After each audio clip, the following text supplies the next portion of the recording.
नमस्कार। आज हमारी चर्चा का विषय है वात प्रकोप।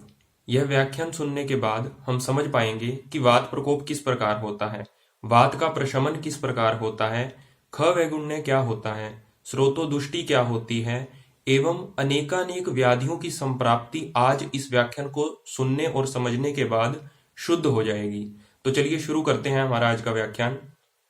वायु वायु बलं वायु वायुधाता शरीरिणाम् वायु विश्वम् इदं सर्वं प्रभु वायुश्च कीर्तिता।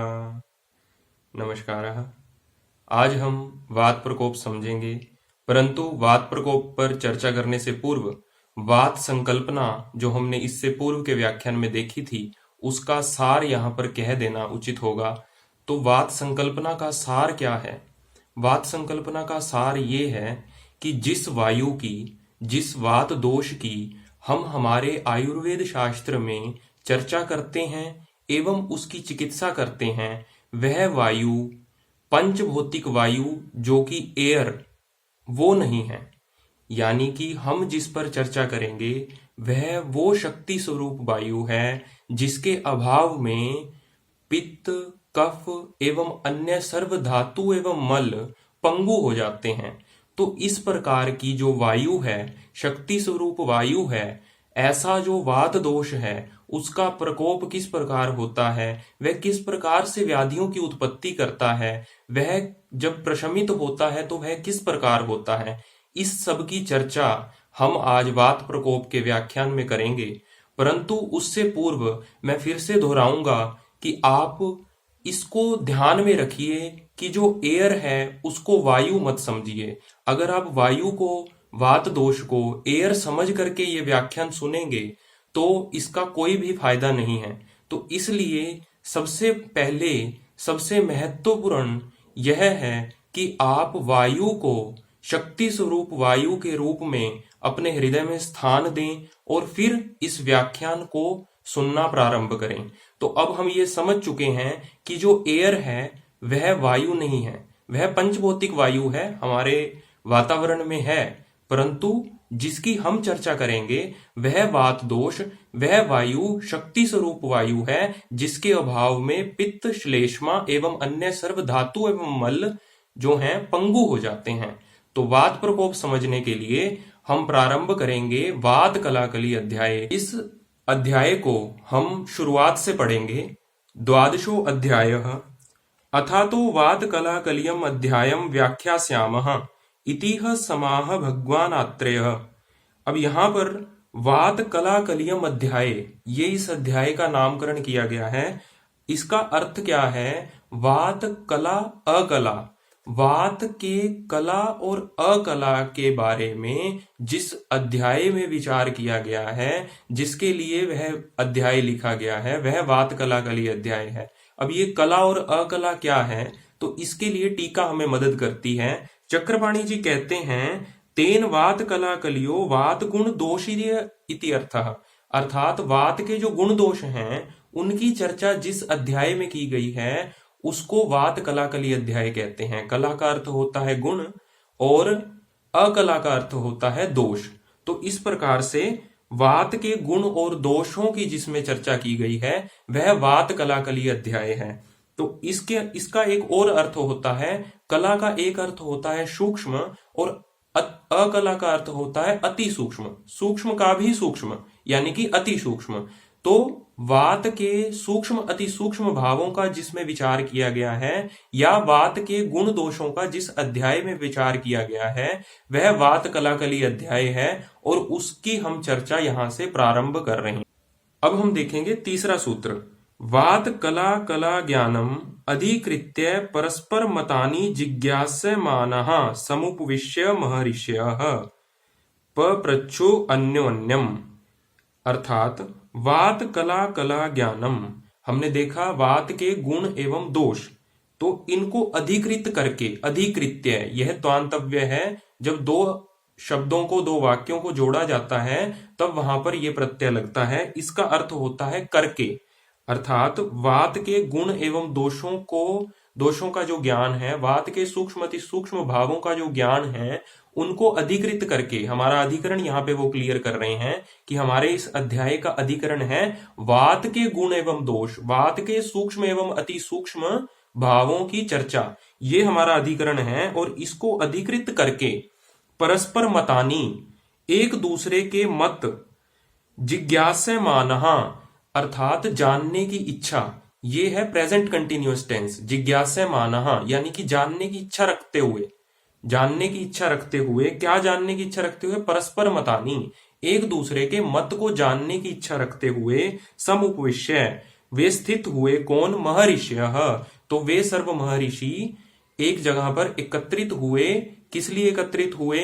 वायु के गुण दोषों के ज्ञान की चर्चा करने के लिए, इसको अधिकृत करके एक दूसरे के मत को जानने की इच्छा रखते हुए वे सब एकत्रित हुए। और पप्रच्छुर अन्योन्य, पप्रच्छु अन्योन्यम अर्थात वे एक दूसरे से इस प्रकार प्रश्न पूछने लगे।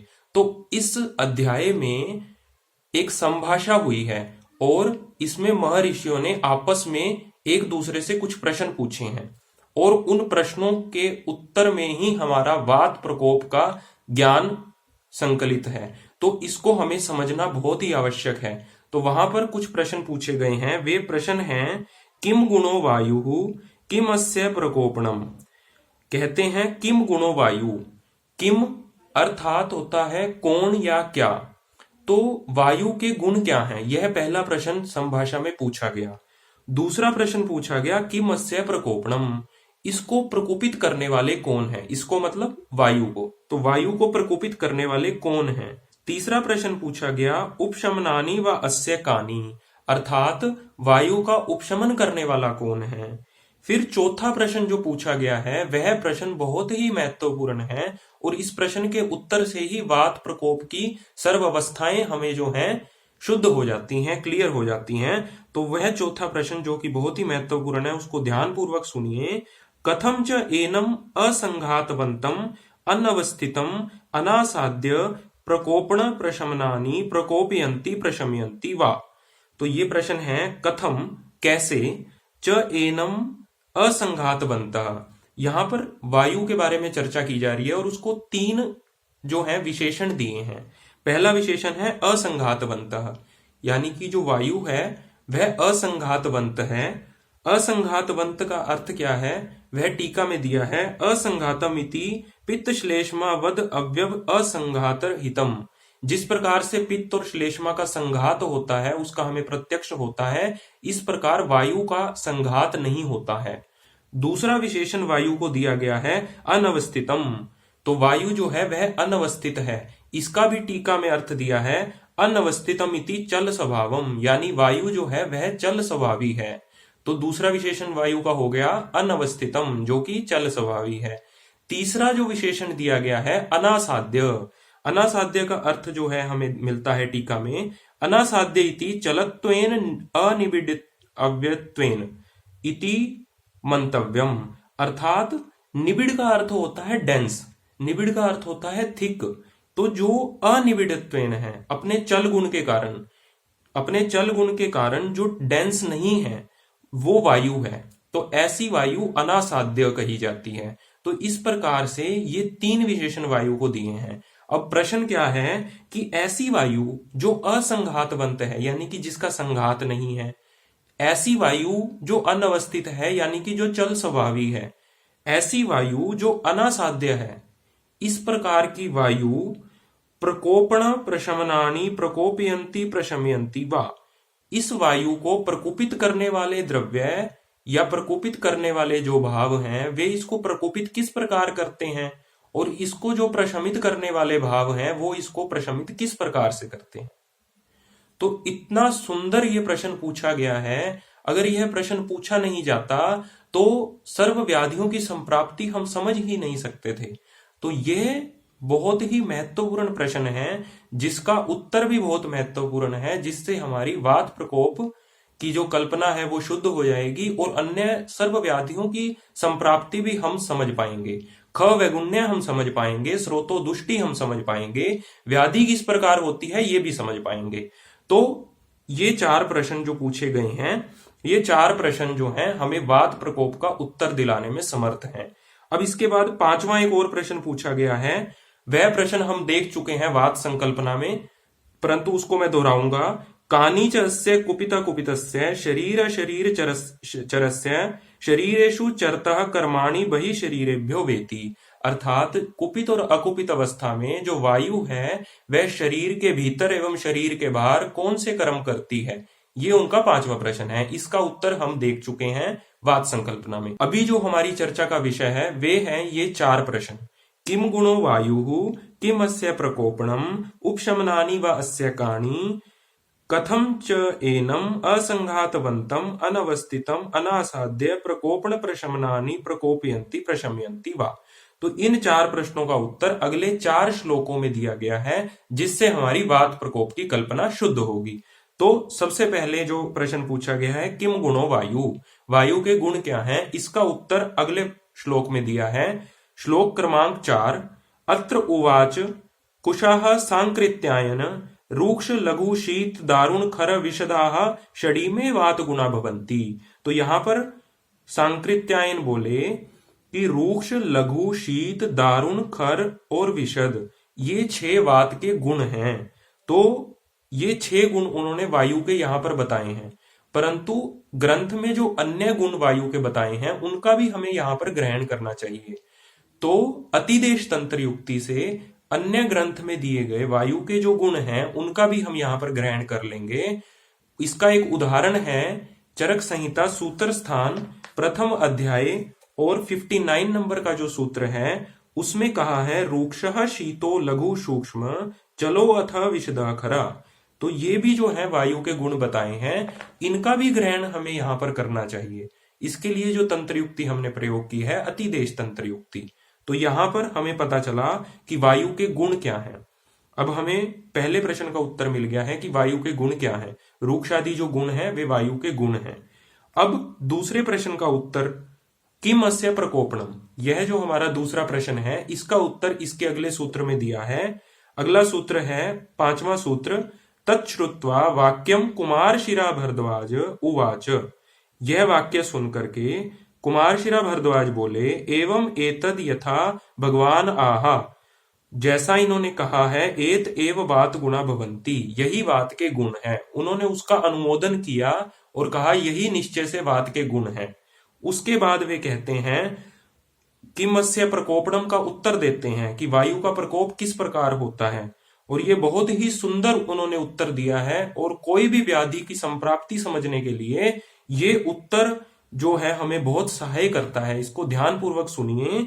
स तु एवं गुणै एवं द्रव्यै एवं प्रभावैश्च कर्म भी अभ्यस्यमानै वायुः प्रकोपम आपद्यते समान गुण अभ्यासो ही धातूनां वृद्धि कारणमिति। यहाँ पर वे बता रहे हैं स तु एवं गुणै एवं द्रव्यै एवं प्रभावैश्च, यहाँ पे च आया है तो समुच्चय तंत्र युक्ति से हम रस का भी ग्रहण करेंगे।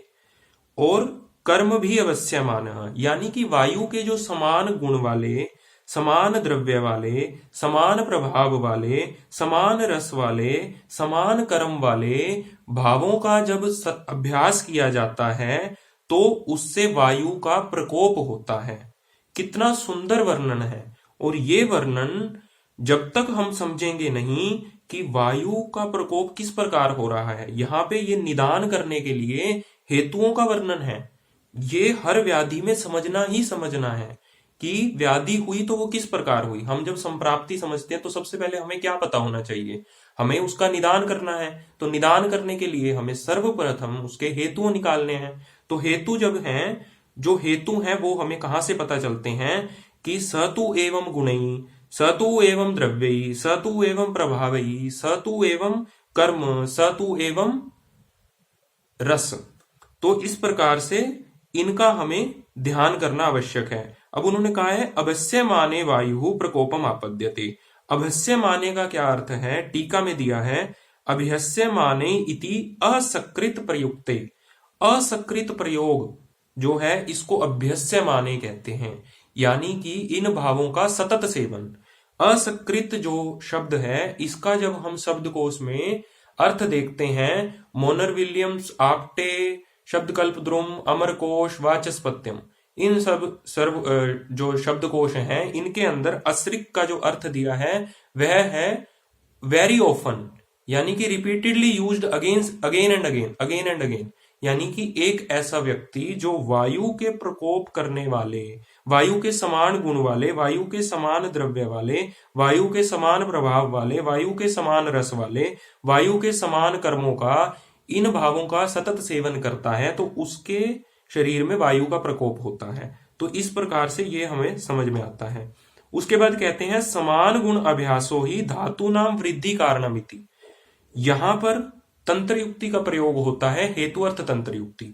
अब ये जो समान गुण अभ्यास की यहां पर बात कर रहे हैं वे वायु के अनुषंग से कर रहे हैं, परंतु हेतु अर्थ तंत्र युक्ति का प्रयोग करते हुए हमें ये अन्य सर्व धातु एवं मलों एवं पित्त और कफ को भी लगानी चाहिए कि जो अन्य दोष धातु मल हैं उनके भी समान गुण के सेवन से, समान भावों के सेवन से उनकी वृद्धि होती है और उनका प्रकोप होता है।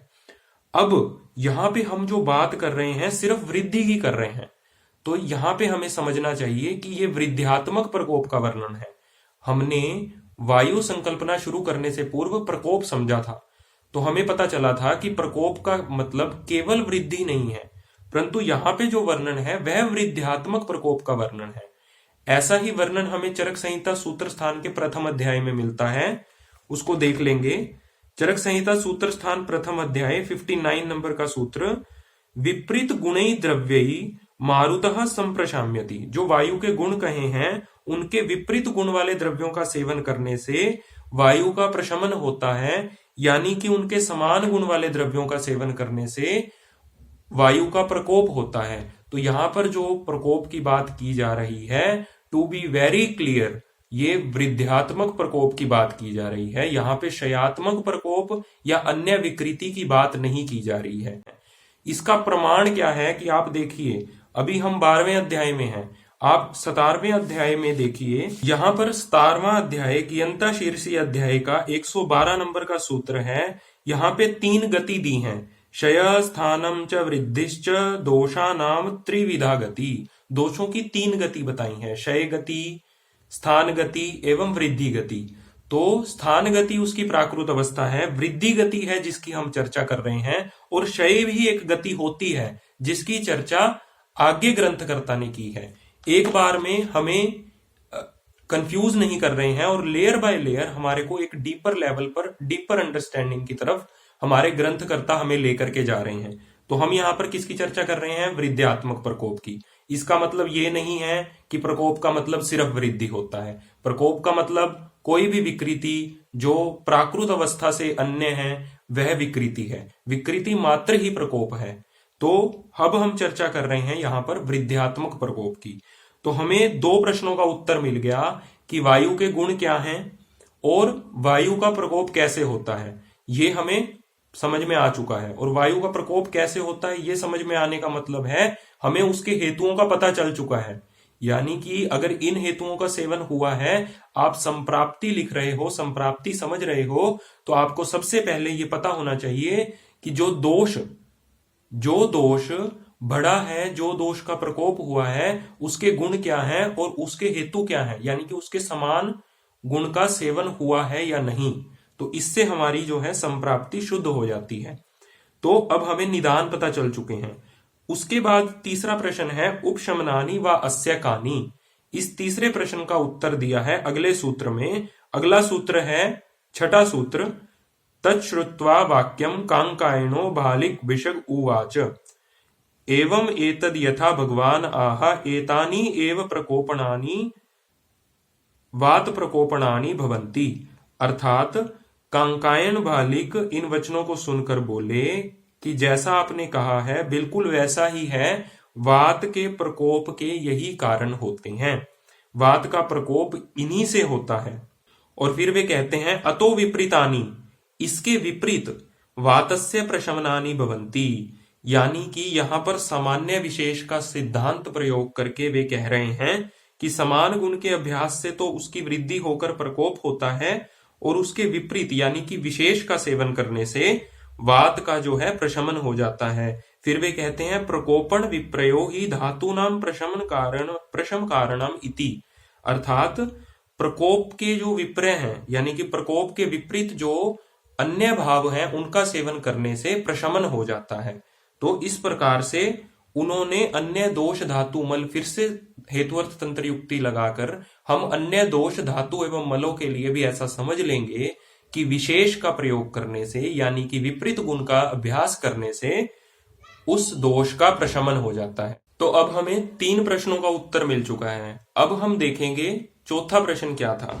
चौथा प्रश्न क्या था कि असंघातवंत अनासाध्य अनवस्थित वायु को प्रकोपित करने वाले एवं प्रशमित करने वाले जो भाव हैं, जो द्रव्य हैं, वे उसको किस प्रकार से प्रकोपित और प्रशमित करते हैं। अब यहां पर वो पूरी डिस्क्रिप्शन मांग रहे हैं कि आपने बता तो दिया कि समान गुण वाले, समान द्रव्य वाले, समान प्रभाव वाले, समान रस वाले, समान कर्म वाले भावों का सेवन करने से वात का प्रकोप होता है, परंतु किस प्रकार होता है। देखिए कितना महत्वपूर्ण प्रश्न वो पूछ रहे हैं। इसी को समझने से, इसका उत्तर जो है वो समझने से ही हमें वात प्रकोप समझ में आएगा, हमें स्रोतोदुष्टि समझ में आएगी। तो चौथे प्रश्न का उत्तर अगले सूत्र में दिया है। अगला सूत्र है 7वां सूत्र, तच्छ्रुत्वा वाक्यम बडिशो धामार्गव उवाच एवं एतद यथा भगवान आह एतानि एव वात प्रकोप प्रशमनानि भवन्ति। जैसा अभी कहा गया है, बडिश धामार्गव बोले कि जैसा अभी कहा गया है वैसा ही है, यानी कि वात प्रकोप और वात प्रशमन जिस प्रकार होता है वह यथोक्त कहा गया है, जैसा कहा गया है बिल्कुल वैसा ही है। और फिर वे कहते हैं यथा ही एनम असंघातवंत अनवस्थित अनासाध्य प्रकोपण प्रशमनानि प्रकोपयंती प्रशमयंती वा। अब वे कह रहे हैं कि जैसे असंघातवंत अनवस्थित अनासाध्य वायु का प्रकोप और प्रशमन होता है, कैसे उसको प्रकोपित करने वाले और प्रशमित करने वाले भाव उसको प्रकोपित या प्रशमित करते हैं, तो वे कहते हैं तथा अनुव्याख्यास्याम, उसकी अब व्याख्या करेंगे। तो यहां पर अपनी इंद्रियों को, अपने जो अटेंशन है उसको पूर्ण रूप से यहां पर केंद्रित कीजिए। वे क्या कह रहे हैं, तथा अनुव्याख्यास्याम। तो यहां पर उन्होंने वायु का जो प्रकोप है, वात प्रकोप है, उसकी 4 अवस्थाओं का वर्णन किया है। वात प्रकोप जो है वह 4 अवस्थाओं में पूरित होता है। तो उन 4 अवस्थाओं का एक एक करके अब हम समझने का प्रयास करेंगे। तो पहली अवस्था है वात प्रकोपणानि खलु रूक्ष लघु शीत दारुण खर विशद शुशिर कराणी शरीराणाम। तो पहली अवस्था उन्होंने बताई है कि वात प्रकोपणानि, यानी कि वात के जो प्रकोपक कारण हैं, वात के जो प्रकोपक भाव हैं, उनका सेवन करने से क्या होता है। शरीराणाम रूक्ष कराणी, शरीराणाम लघु कराणी, शरीराणाम शीत कराणी, शरीराणाम दारुण कराणी, शरीराणाम खरा कराणी, शरीराणाम विशद कराणी, शरीराणाम शुशिर कराणी। यानी कि वात प्रकोपक द्रव्यों का सेवन करने से शरीराणाम, अब यहाँ पे शरीर का बहुवचन है, यानी कि स्रोतस, शरीर का अर्थ है यहाँ पर स्रोतस। तो शरीर के जो विभिन्न स्रोतस हैं उन स्रोतसों को रूक्ष करता है, उनको लघु करता है, यानी कि रूक्षादि गुणों की अतिरिक्त निर्मिति करता है। ये वात प्रकोप की प्रथम अवस्था है। तो वात प्रकोप की प्रथम अवस्था है शरीर के स्रोतसों में रूक्षादि गुणों की अतिरिक्त मात्रा में निर्मिति। अब दूसरी अवस्था क्या है, तथा विधेषु शरीरेषु वायु आश्रम गत्वा। ये वात प्रकोप की दूसरी अवस्था है। कहते हैं तथा विधेषु, तथा विधेषु शरीरेषु, ऐसे शरीर में, शरीर यहां पे अगेन बहुवचन है, स्रोतसों की बात की जा रही है। तो ऐसे स्रोतसों में, कैसे स्रोतसों में, जिनमें रूक्षादि गुणों की अतिरिक्त मात्रा में निर्मिति हो चुकी है। तो द्वितीय अवस्था में उन स्रोतसों में वायु आश्रयम गत्वा, यानी कि वायु आश्रय करके, अगले वाक्य को जोड़ा गया है तो हम यहां तक देखेंगे कि वायु का आश्रय हो रहा है, वायु आश्रयम गत्वा। तो जिस शरीर में, जिस स्रोतस में रूक्षादि गुणों की अतिरिक्त मात्रा में निर्मिति हुई है, द्वितीय अवस्था में अब वहां पर वायु का आश्रय होता है। अब वायु का आश्रय क्या है, अगेन मैं इस बात को रिपीट करना चाहूंगा कि अगर आप ये समझ रहे हैं कि वायु का मतलब एयर है और एक स्रोतस में जाती जाती हवा जो है रुक गई है, तो वात प्रकोप समझने का कोई फायदा नहीं है। वायु जो है एक शक्ति है, वायु जो है अन्य सर्व को गति देने वाली शक्ति स्वरूप वायु है, उसकी यहां पर चर्चा की जा रही है।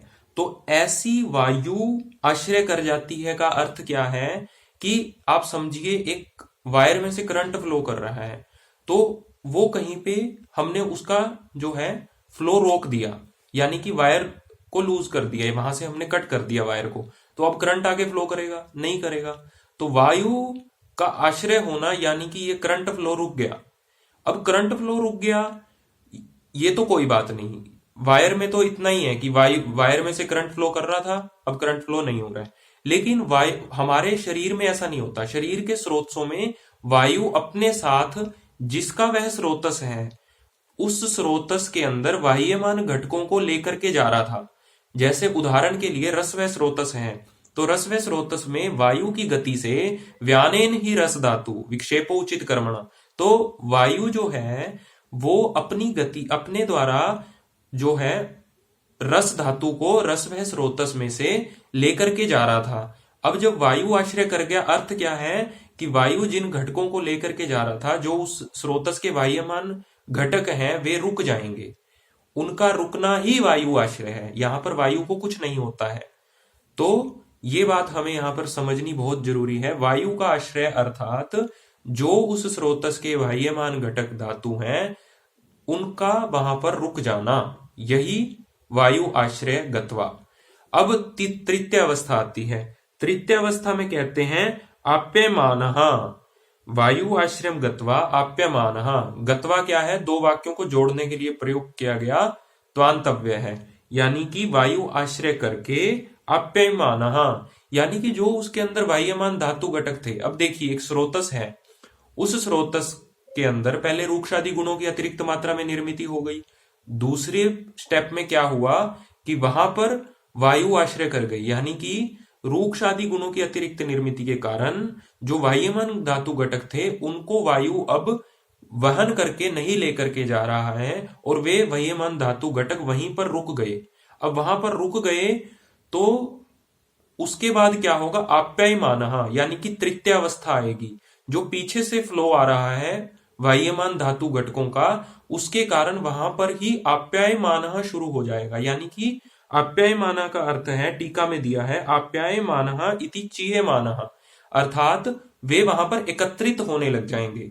तो वहां पर वाह्यमान धातु घटक जो है एक एक करके एकत्रित होते जाएंगे। तो अब ये स्रोतस जो है, इसके अंदर पहले वायु का आश्रय हुआ, यानी कि वाह्यमान धातु घटक जो है रुक गए, और अब वो वहां पे जो है एकत्रित होने शुरू हो गए हैं। ये वात प्रकोप की तृतीय अवस्था है, आप्यायमानः। और इसके बाद आती है चतुर्थ अवस्था, प्रकोपम आपद्यते, यानी कि इससे फिर वायु का प्रकोप होता है। तो हमने देखा वात प्रकोप की प्रथम अवस्था है शरीर के स्रोतों में रूक्षादि गुणों की अतिरिक्त मात्रा में निर्मिति, और द्वितीय अवस्था है तथा विदेशु शरीरेशु, ऐसे स्रोतों में वायु आश्रयम गत्वा, यानी कि वायु का आश्रय होना। तो वायु जो शब्द यहाँ पे प्रयोग किया गया है, उससे हमें यह पता चल रहा है कि उस स्रोतस में जो वाह्यमान धातु घटक हैं, उनका आश्रय होने की बात यहाँ पे की जा रही है, परंतु नाम केवल वायु का लिया गया है। इसको कहते हैं प्रधान से कल्पना। सप्तविध कल्पनाएं होती हैं, उसके अंदर से जो प्रधान कल्पना, यानी कि प्रधान का नाम लिया जाता है। जैसे कि उदाहरण के लिए अगर कोई युद्ध होता है, तो अगर सेना को निर्देश दिया जाता है तो सेनापति को कहा जाता है कि सेनापति आक्रमण।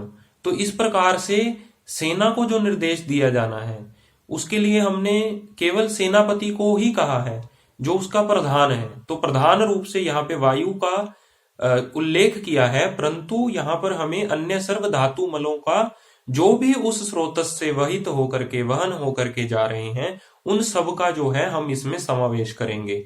तो वे जब धातु घटक वहां पर रुक जाएंगे, उसके बाद क्या होगा? तृतीय अवस्था में आप्यायमानः। अब किसी स्रोतस में से, किसी चैनल में से जो फ्लो था वो रुक गया, तो वहां पर पीछे से तो फ्लो आ रहा है, तो वहां पर वो रुक जाएंगे, तो इकट्ठे होते जाएंगे। इसी को आप्यायमानः कहा है, आप्यायमानः इति चीयमानः, यानी कि वहां पर जो है वो धातु घटक जो है वे एकत्रित होने शुरू हो गए। तो ये तृतीय अवस्था है। इस प्रकार जो वायु का आश्रय होता है, यानी कि अन्य सर्व जो वह्यमान धातु घटक हैं उनका जब आश्रय होता है और उनका जब आप्यायमान होता है, इसी को हम ख वैगुण्य कहते हैं। यानी कि जो स्रोतस हैं उन स्रोतसों का रूक्षादि गुणों से अतिरिक्त मात्रा में उनकी निर्मिति होना, रूक्षादि गुणों से स्रोतसों का युक्त होना, एवं उस स्रोतस में बह रहे वाह्यमान घटकों का रुक जाना और वहां पर एकत्रित होना, इसको ही स्रोतो दुष्टि कहते हैं, ख वैगुण्य कहते हैं। और इसी ख वैगुण्य से जो है व्याधियों की उत्पत्ति होती है। तो यहाँ पर कितना क्लियरली हमारे को पता चल गया कि ख वैगुण्य किसे कहते हैं, और ये ख वैगुण्य ही व्याधि की उत्पत्ति में कारण है, ऐसा हमने पहले देखा था। सुश्रुत का संदर्भ देखा था, चरक संहिता का संदर्भ देखा था। तो इस प्रकार से हमें ख वैगुण्य यहाँ पर में क्लियर हो गया। अब इसके बाद हम देखेंगे चतुर्थ अवस्था। चरक संहिता चिकित्सा स्थान 17वां अध्याय 122 नंबर का सूत्र है उदीर्यते भृशतरम मार्गरोधात् वह जलम यथा तथा अनिल तस्य मार्गम नित्यम विशोधेत। ये कहते हैं कि जिस प्रकार से एक चैनल में एक वाटर फ्लो कर रहा है, तो उस वाटर को फ्लो करते हुए अगर उसका मार्ग रोक दिया जाए तो वह जो जल है, वह जल जो है, वह जो वाटर है, जो उसका फ्लो है, वो फ्लो जो है विमार्ग गमन हो जाएगा। यानी कि जो है वह अन्य मार्गों से जाने का प्रयास करेगा। अब उसका जो प्राकृत मार्ग है वो हमने रोक दिया, उसके अलावा उसकी गति जो है वो विपरीत दिशा में हो सकती है, अन्य किसी दिशा में हो सकती है। इसी को हम कहते हैं विमार्ग गमन। तो यही कंडीशन जो है हमारे को वात प्रकोप के लिए समझनी चाहिए कि वायु का प्रकोप यानी क्या। अगर किसी चैनल में से, जो चैनल है उसमें पहले हमने एक फ्लो करता हुआ कोई सब्सटेंस है, उसको फ्लो को रोक दिया और उसका हमने मार्ग रोक दिया, तो वो अब अपनी नॉर्मल डायरेक्शन में फ्लो नहीं कर रहा। तो जो भी वो डायरेक्शन, अगर हमने किसी का मार्ग रोक दिया तो वो अब किसी भी डायरेक्शन में फ्लो करेगा। तो उस डायरेक्शंस को, जो भी वो सारी डायरेक्शंस हैं, वो विकृत हैं, मतलब उसका प्राकृत मार्ग नहीं है। तो उस विकृत मार्ग को ही विमार्ग गमन कहते हैं। इसको हम तिर्यक गमन कहते हैं। तो प्राकृत अवस्था को छोड़कर अन्य मार्गों में विचरण करना, ये विमार्ग गमन है। इसी प्रकार से वायु में होता है कि एक स्रोतस है, उसमें रूक्षादि गुणों की निर्मिति हुई, प्रथम अवस्था। उसके अंदर वायु का आश्रय हुआ, यानी कि वाह्यमान घटक रुक गए, द्वितीय अवस्था। फिर उसके बाद उनका आप्यायमान हो गया, यानी कि वे वहां पर एकत्रित होने लग गए, तृतीय अवस्था।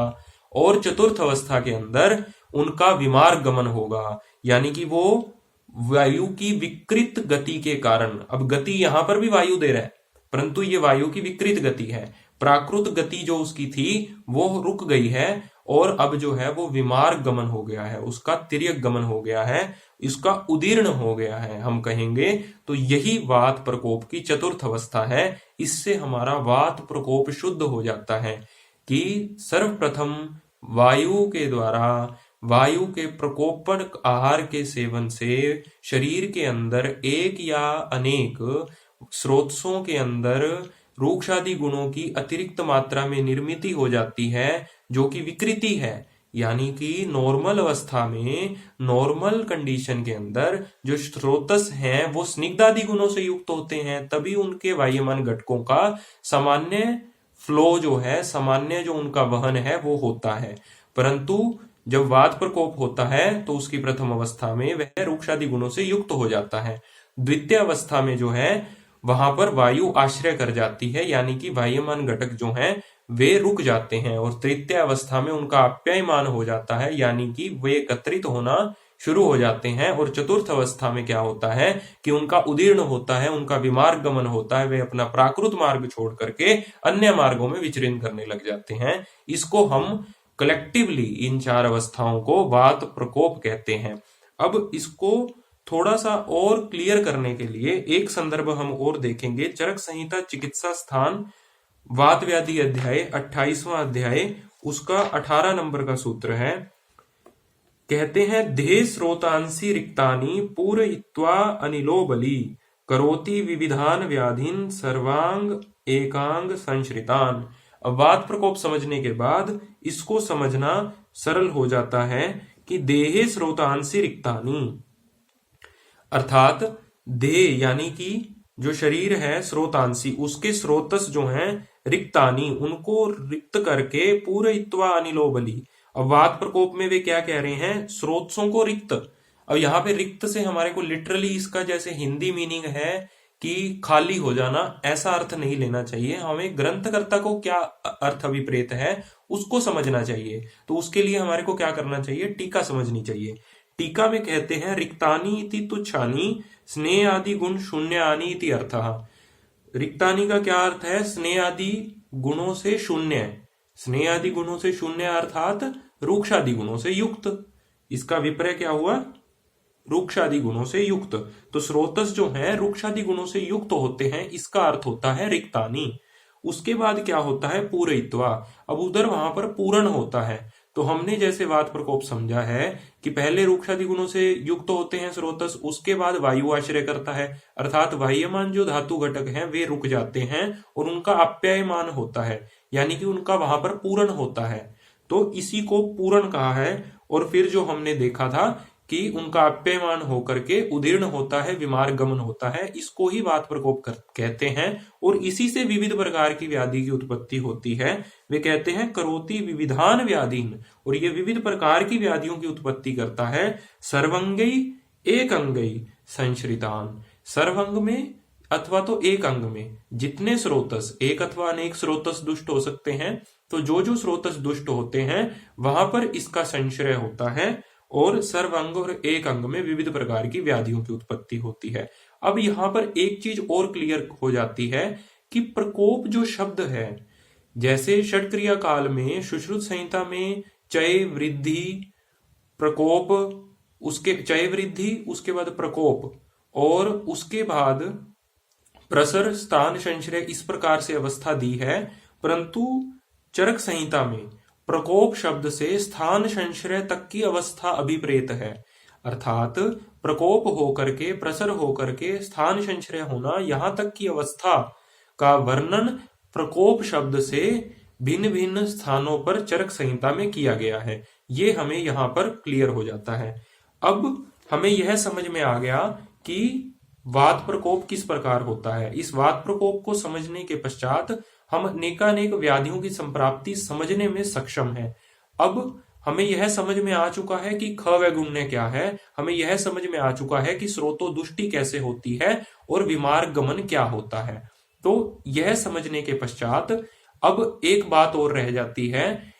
प्रश्न हमारा यह था कि वात प्रकोपक द्रव्य वात का प्रकोप किस प्रकार करते हैं और वात शामक द्रव्य, वात शमन करने वाले द्रव्य वात का प्रशमन किस प्रकार करते हैं।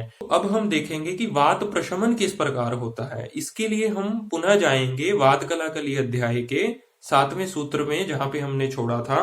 वात प्रशमनानी पुनः स्निग्ध गुरु उष्ण लक्षण मृदु पिच्छिल घनकरानी शरीराणाम, अर्थात वात प्रशामक भावों का द्रव्यों का सेवन करने से शरीरानाम स्निग्ध करानी, शरीरानाम गुरु करानी, शरीरानाम उष्ण करानी, शरीरानाम श्लक्ष्ण करानी, शरीरानाम मृदु करानी, शरीरानाम पिच्छिल करानी, शरीरानाम घन करानी, अर्थात जो शरीर के स्रोतस हैं, जो रूक्षादि गुणों से युक्त हुए थे, उनको जो है स्निग्ध आदि गुणों से युक्त करता है। कौन युक्त करता है, वात प्रशामक द्रव्य। और यहां पर एक बहुत ही महत्व का शब्द आया है पुनः, अर्थात पुनः फिर से उनको स्निग्धादि गुणों से युक्त करता है। इसका अर्थ क्या हुआ कि पहले वे स्निग्धादि गुणों से युक्त थे, यानी कि जो पहले जो स्रोतस थे वो स्मूद थे और वो वात प्रकोपक द्रव्यों का सेवन करने से, वात प्रकोपक भावों का सेवन करने से रूक्ष हो गए थे।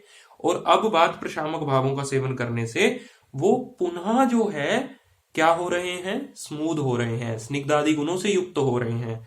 तो स्निग्धादि गुणों से युक्त हो जाते हैं। उसके बाद क्या होता है, तथा विदेशु शरीरेशु, ऐसे स्रोतस जो स्निग्धादि गुणों से पुनः युक्त हो चुके हैं, वायु असज्जमानश्चरण प्रशांति मापद्यते, उन स्रोतसों में वायु जो है असज्जमान चरण, अर्थात असज्जमान का अर्थ है, टीका में दिया है, असज्जमान अनवतिष्ठमान शीयमानव्यव इति यावत, अर्थात अनवतिष्ठ रूप से, बिना रुके, तिष्ठ का अर्थ होता है रुकना, सज्ज का अर्थ होता है रुकना, तो अनवतिष्ठ या असज्जमानः का अर्थ है बिना रुके हुए, बिना रुकते हुए वायु जो है, जो वायमान धातु घटक है उनको जो है फिर से उनका वहन करती है। तो इस प्रकार से इसको ही हम वात का प्रशमन कहते हैं। अब हमें यह क्लियर हो गया कि वात प्रकोप क्या है और वात प्रशमन क्या है। वात प्रशमन में स्निग्धादि गुणों से युक्त कर देते हैं, स्रोतस जो है स्निग्धादि गुणों से युक्त हो जाते हैं और पुनः उनके अंदर वायु जो है वायमान धातु घटकों को असज्जमान अर्थात बिना रुके उनको जो है उनका वहन कराने में सफल होता है। तो यह समझने के बाद हमें यह समझ में आता है कि वात प्रकोप और वात प्रशमन दोनों ही में वायु को कुछ नहीं हो रहा है। वात प्रकोप के अंदर स्रोतस रूक्षादि गुणों से युक्त हो रहे हैं, जिसके कारण वायमान घटक फ्लो नहीं कर पा रहे हैं, वायमान घटकों का वहन रुक गया है।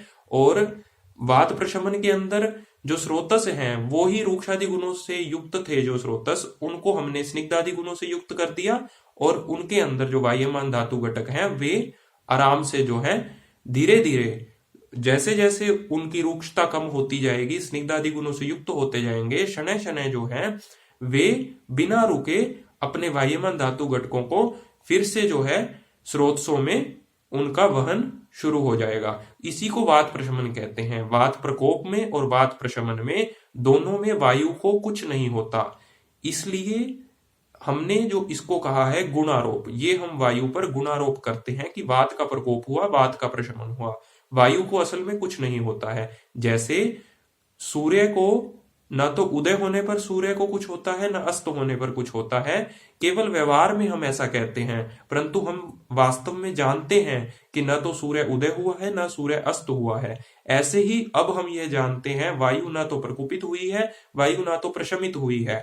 शरीर का अर्थात शरीर के जो स्रोतस हैं उनका रूक्षादि गुणों से युक्त होना ही वात प्रकोप है, और शरीर का स्निग्धादि गुणों से पुनः जो युक्त हो जाना और उनके अंदर वायमान धातु घटकों का पुनः जो है फ्लो, जो वहन है वो आराम से सुखपूर्वक होना, यही वात प्रशमन है। तो आज हमने देखा कि वात प्रकोप क्या है, वात प्रकोप किस प्रकार होता है, ख वैगुण्य क्या है, स्रोतो दुष्टि क्या है, और वात प्रकोप के द्वारा व्याधि की उत्पत्ति किस प्रकार होती है, विमार्ग गमन क्या होता है, वात प्रकोप की 4 अवस्थाएं कौन सी होती हैं, और वात प्रशमन किस प्रकार होता है, ये हमने विस्तार पूर्वक आज चर्चा की। इसके अगले व्याख्यान में हम इस वात प्रकोप की एप्लीकेशन यानी कि विभिन्न जो व्याधियों की संप्राप्ति है उनको हमने वात प्रकोप के अनुषंग से किस प्रकार समझना है, इसकी चर्चा हम अगले व्याख्यान में करेंगे। धन्यवाद।